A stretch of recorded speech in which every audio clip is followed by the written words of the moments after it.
शं वरुणः शन्नो भवत्वर्यमा शन्न इन्द्रो बृहस्पतिः शन्नो विष्णुरुक्रमः ॐ शान्ति शान्ति शान्तिः।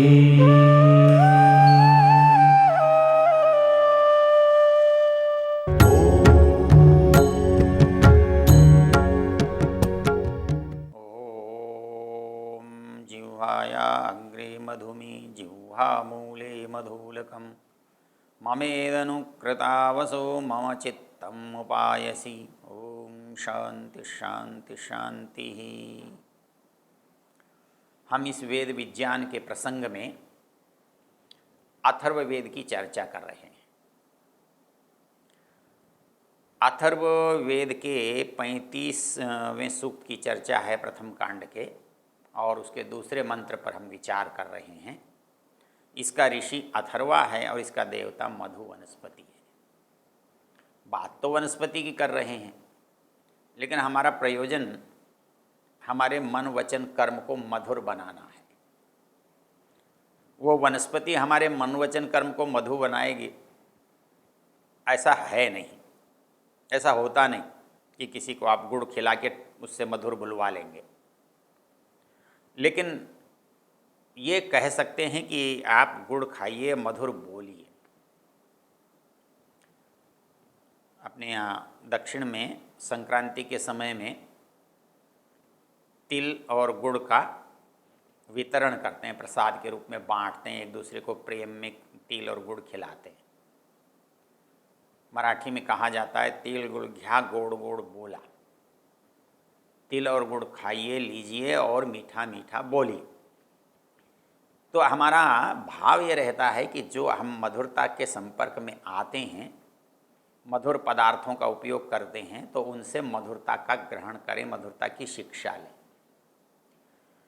तो वो मधुरता हमारी केवल दिखावटी ना हो, हमारे अंदर भी मधुरता हो। वो उसके स्तर कितने हैं आप जानते हैं। सभी कहते हैं अरे ये देखने में अच्छा दिखता है, बोलता बहुत मीठा है, लेकिन दिल का बहुत खराब है, कुटिल है, हाँ, बहुत जहर वाला है। ममेदनुकृतावसु मम चित्तम उपायसि। तो वेद कहता है कि ऐसा नहीं होना चाहिए। हम परमेश्वर से प्रार्थना कर रहे हैं कि हम जैसी ये मधुर वनस्पति है, इसको ऊपर से नीचे तक हम देखते हैं, इसके अंदर मधुरता ही मधुरता है। तो जैसे इसके अंदर मधुरता व्याप्त है, विद्यमान है, वैसे ही मधुरता हमारे अंदर भी होनी चाहिए। वो मधुरता कैसे हो, कहाँ से आए, तो उसके लिए कहा है कि वो मन में आए। और मन में कोई चीज़ कब आती है? मन में दो तरह से आती है। कोई चीज़ अंदर से जब बाहर जाती है तो मन से जाती है। हम बाहर से जब कोई चीज़ अंदर जाती है तो मन में जाती है। हम इंद्रियों से किसी भी दृश्य को देखते हैं, किसी शब्द को सुनते हैं, किसी गंध को सूंघते हैं, किसी स्पर्श का अनुभव करते हैं, किसी आँखों से रूप को किसी को देखते हैं, तो इसका सारे का प्रभाव जो जाकर पड़ता है वो हमारे मन पर पड़ता है। अच्छा रूप देखने से हमारा मन प्रसन्न होता है, अच्छा शब्द सुनने से हमारा मन प्रसन्न होता है, उत्तम गंध से हमारा मन प्रसन्न होता है, उत्तम स्पर्श से हमारा मन प्रसन्न होता है। तो शब्द, रूप, स्पर्श, गंध, तो ये सारे जो हैं, शब्द, रूप, स्पर्श, गंध और रस, तो ये सबकी जो अनुकूलता है इसको हम मधुरता कहते हैं। क्योंकि मधुर अच्छा लगता है तो जो जो अच्छा लगता है उस सबको मधुर कहा जाता है। तो ये कहता है कि वो मेरी मधुरता, क्योंकि जिह्वा में मैं अनुभव करता हूँ, तो प्रगट भी जिह्वा से मधुरता होनी चाहिए। अब जिह्वा से मधुरता अनुभव तो की जा सकती है, लेकिन जिह्वा का जो अवयव है, अंग है, उससे मधुरता प्रकट तो नहीं हो सकती। तो जिह्वा से क्या प्रकट होता है? शब्द प्रकट होता है।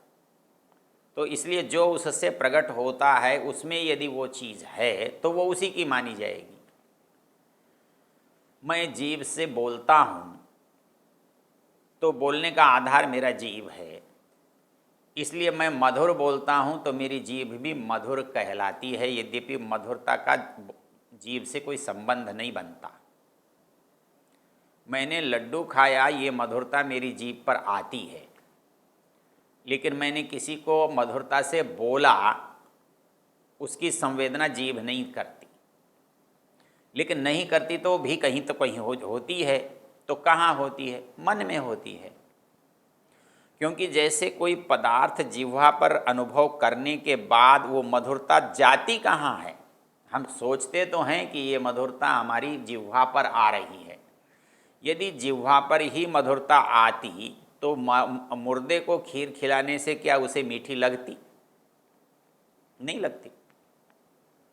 तो इसलिए हम उसे कहते तो हैं मीठी है, लेकिन मीठापन अनुभव कहाँ करते हैं? मन में। यदि मन वहाँ साथ न हो तो मीठापन अनुभव नहीं हो सकता। इसलिए हम वहाँ गौण भाव से, प्रत्यक्ष रूप में उसके सामने होने से उसको मधुर कहते हैं।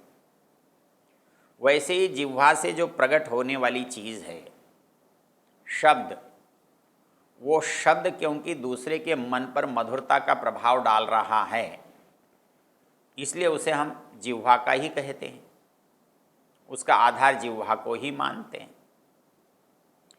जिह्वाया अग्रे मधु में जिह्वा मूले मधुलकम। कहता है कि वो जिह्वा के मूल में होगा तो जिह्वा में आएगा। यहाँ उल्टा है। संसार में बाहर से कोई पदार्थ मधुर डाला जाए तो जिह्वा में मधुरता का भान बोध होता है। यदि कोई पदार्थ न डाला जाए या मधुर पदार्थ न डाला जाए तो जिह्वा को मधुरता थोड़ा ही अनुभव होती है, और अंदर से कोई पदार्थ जिह्वा को मधुर लग ही नहीं सकता है। तो जो भी पदार्थ मधुरता का कारण बनेगा वो बाहर से ही लगेगा, लेकिन वाणी में हम जो कुछ प्रकट करेंगे वो जिह्वा से ही प्रकट होगा। और वो मधुरता, क्योंकि जिह्वा तो माध्यम है, तो जिह्वा जिससे प्राप्त कर रही है उसके पास जाएगी। तो जिह्वा मूले मधुलकम, तो जिह्वा में वो जहाँ से विचार आ रहा है वो विचार है मन। मेरे मन में मधुरता चाहिए। जो मेरे मन में मधुरता है तो मेरी जिह्वा की मधुरता अच्छी है। यदि मन में मधुरता नहीं है, मैं कृत्रिम भाव मन में रख करके मधुर बोल रहा हूँ, तो वो मेरा दोष कहलाएगा, गुण नहीं कहलाएगा। नीति का एक सुंदर पंक्ति है, परोक्षे कार्यहंतारम प्रत्यक्षे प्रियवादिनम वर्जये तादृशम मित्रम विषकुंभ पयोमुख। वो कहता है कि जो हमारे मित्र हैं वो मित्र बहुत तरह के होते हैं। जो मित्रता का स्वांग करते हैं, मित्रता का अभिनय करते हैं, दिखावा करते हैं, कुछ मित्र ऐसे होते हैं। कुछ मित्र हमारा कल्याण चाहते हैं, इसलिए हमारे साथ संबंध रखते हैं, व्यवहार करते हैं, हमारे बारे में सोचते हैं। तो कहता है परोक्षे कार्यहंतारम प्रत्यक्षे प्रियवादिनम। जो मनुष्य सामने पड़ता है तो बहुत मीठा बोलता है, आओ जी, बैठो जी, आप तो आते नहीं जी, और पीछे कहता है ऐसे ऐसे दुष्ट लोग रहते हैं यहाँ, इनको किसी ने बुलाया नहीं था तो भी चले आते हैं, और बुरा करने का कोई अवसर नहीं छोड़ते। तो वह कहता है जो परोक्षे कार्यहंतारम, जो परोक्ष में, परोक्ष कहते हैं जो सामने न, जो आँखों से परे हो। प्रत्यक्ष परोक्ष, दोनों में अक्ष है। अक्षम प्रति, आँख के सामने है इसलिए प्रत्यक्ष है, अक्ष से परे है इसलिए परोक्ष है।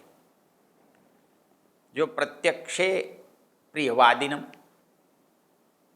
जब मिलता है तो बहुत मीठा बोलता है, आसपास रहता है तो बहुत मीठा बोलता है, सुनाता है तो मीठा सुनाता है। वो उपस्थित नहीं हो, दूसरी जगह पर हो, परोक्ष में हो, तब वो कटु बोलता है, अनुचित बोलता है, गलत बोलता है। तो नीतिकार कहता है परोक्षे कार्यहंतारम प्रत्यक्षे प्रियवादिनम। जो परोक्ष में तो अपने हितों का अहित करता हो, नुकसान करता हो, हानि करता हो, और सामने बहुत भला बनने का प्रयत्न करता हो, परोक्षे कार्यहंतारम प्रत्यक्षे प्रियवादिनम वर्जयेत तादृशम मित्रम विष कुंभ पयो मुखम। कहता है कि ये मित्र कैसे होते हैं, एक उपमा दी है। कहता है एक घड़ा है जिसके अंदर नीचे तो जहर भरा हुआ है और उसके ऊपर के हिस्से में दूध रखा हुआ है, और हमें लगता है कि ये दूध से भरा हुआ घड़ा है। हम उसका उपयोग दूध की तरह करना चाहते हैं, लेकिन उसका परिणाम दूध वाला तो नहीं होगा, वो तो हमको हानि करेगा। तो ऐसे मित्र वैसे ही होते हैं जो ऊपर तो दूध के सदृश आकर्षक हैं, अनुकूल हैं, लाभदायक लगते हैं, और अंदर के जहर के समान, विष के समान घातक हैं। तो कहता है वेद ऐसा नहीं, ममेदनुकृता वसो मम चित्तम उपायसी। मेरा मन ऐसा हो और मेरा चित्त क्या चीज़ है और मन क्या चीज़ है। संकल्प विकल्प करना मन का काम है, करूं नहीं करूं, अच्छा है बुरा है, ठीक है गलत है, सोच रहा, सोचता हूं ऐसा करूं, सोचता हूं वैसा करूं, लगता है ऐसा करने में तो हानि हो जाएगी, वैसा करने में शायद अधिक हानि हो जाएगी, अभी निश्चय नहीं है, ऊपर नीचे चल रहा है, कभी इसको सोचता है, कभी उसको सोचता है, कभी नहीं करूं सोचता है, कभी कर लूं सोचता है। ऋषिदयान कहते हैं संकल्प करना, विकल्प न करने का विचार करना, संकल्प विकल्प, कभी करने का और कभी नहीं करने का विचार करना। तो कहता है कि ये जो संकल्प विकल्प है ये मन करता है, लेकिन निष्कर्ष किसके पास रहता है? निश्चय बुद्धि करती है और परिणाम का संग्रह चित्त करता है, चाहे वाणी का है चाहे कर्म का संस्कार है। वो सारे संस्कार कहाँ रहेंगे? चित्त में रहेंगे। तो जब तक चित्त में अच्छी चीज़ों का संग्रह नहीं होगा तब तक हमारे अंदर से अच्छाई का प्रकाश नहीं हो सकता, अच्छाई प्रकट नहीं हो सकती। इसलिए बहुत चिंता किस बात की है कि हमारे मन के अंदर अच्छाई। हमारा मन यदि अच्छा सोचेगा तो हमारे चित्त पर हर सोचा हुआ संस्कार अच्छा पड़ेगा, और उस अच्छे से हमारी वाणी का और हमारे व्यवहार का भी अच्छापन आएगा। तो ये क्रम है। ममेदनु कृतावसो मम चित्तम उपायसी। कहता है यदि मैं अच्छा करूँगा तो उसका जो परिणाम होगा, संस्कार होगा, वो भी मेरे मन पर अच्छा होगा, मुझे लाभ भी होगा और उसका संस्कार भी अच्छा होगा। तो मेरा प्रयत्न किस बात का है? मम चित्तम उपायसी। मेरे चित्त के अंदर जो आत्मीयता है, मधुरता है, सद्भाव है, श्रेष्ठता है, वो मेरे अंदर परिपूर्ण रूप से हो, भरपूर हो। तो ये पूरा का पूरा जो सूक्त है, मेरे अंदर मधुरता कैसे उत्पन्न हो, मैं मधुर गुणों वाला कैसे बनूं, मेरी वाणी मधुर कैसे हो, बार बार उसको समझा। ममेदनु कृतावसु, क्रतु कहते हैं कर्म को, कर्म च प्रज्ञा च, प्रज्ञा बुद्धि को भी क्रतु कहते हैं और कर्म को भी क्रतु कहते हैं। तो कहता है ममेदनु कृतावसु, अर्थात मैं जो कुछ करूं, जैसे मैं सोचूं वो भी मैं अच्छा सोचूं, और जो मेरे कर्म हैं, जो परिणाम है वाणी का, व्यवहार है, वो व्यवहार भी सदा मधुर ही हो, अर्थात अनुकूल हो, श्रेष्ठ हो, शुभ हो, कल्याण करने वाला हो। तो ममेदनु कृतावसु, और उसका जो परिणाम है, उसका जो संस्कार है, मम चित्तम उपायसी, वो मेरे चित्त में भी मधुरता का ही संस्कार पड़े, अच्छा ही संस्कार। मेरा ये प्रयत्न होना चाहिए मेरे जीवन में कोई भी बुरी छाया न हो। क्यों? कि मैं छोटे से छोटा या बड़े से बड़ा जो भी काम करूँगा उसका संस्कार तो पड़ेगा, और यदि वो अच्छा है तो मेरा संस्कार अच्छा पड़ेगा, और यदि वो बुरा है तो मेरा संस्कार उसका बुरा होगा। तो प्रयत्न मेरा क्या होना चाहिए? प्रयत्न मेरा अच्छे संस्कार का होना चाहिए। तो इसलिए वेद के इस मंत्र में जो स्तर हैं 4, वो बहुत बड़े क्रम से और बहुत ही अच्छे रूप में प्रस्तुत किए हैं। वो कहता है मम जिह्वा अग्रे मधु, मेरी वाणी में मधुरता होनी चाहिए। जिह्वा मूले मधुलकम, मेरा मन जो है वो मधुरता से भरा हुआ होना चाहिए। ममेदनु कृतावसु, मेरा जो कर्म है, मेरे जो कार्य हैं, मेरा जो व्यवहार है, वो भी उसके अंदर भी मधुरता दिखाई देनी चाहिए, मधुरता झलकनी चाहिए। मैं सोचता तो बहुत हूँ, पर मेरे काम ऐसे होते हैं उनसे मधुरता परिलक्षित नहीं होती। कई बार कहते हैं अजी मैं बोलता तो कड़वा हूँ, मेरा दिल बहुत अच्छा है। बेकार की बात है। पता क्या लगेगा? जो बोलते हो उससे पता लगेगा, जो दिल है उससे पता नहीं लगेगा। जो करते हो उससे पता लगता है, जो आप सोचते हो उससे पता नहीं लगता।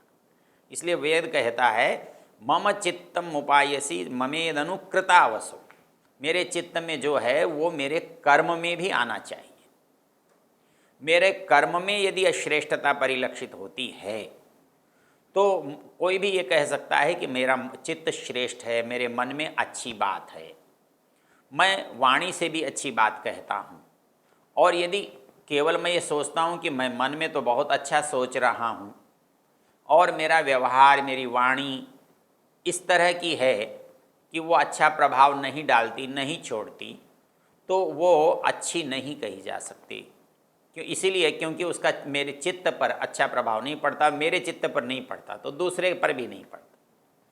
जो सुनता है उसके चित्त पर भी बुरा प्रभाव पड़ता है, और क्योंकि बोल बुरा रहा है, कड़वा रहा है, खराब रहा है, तो मेरे चित्त पर भी उसका प्रभाव खराब ही पड़ता है। इसलिए वेद कहता है कि अच्छाई जो है वो जड़ से शाखा तक होनी चाहिए, मूल से शिखर तक होनी चाहिए। इसलिए ये मंत्र जो है वो मेरे अंदर अच्छाई को पैदा करने की प्रेरणा देता है।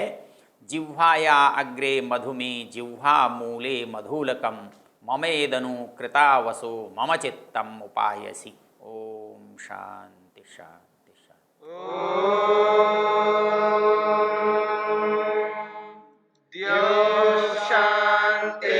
शान्तिरन्तरिक्षं शान्तिर्पृथिवी शान्तिरापः शान्तिरोषधयः शान्तिः वनस्पतयः शान्तिर्विश्वे देवा शान्तिर्ब्रह्म शान्ति सर्वं शान्ति शान्तिरेव शान्ति शान्ति।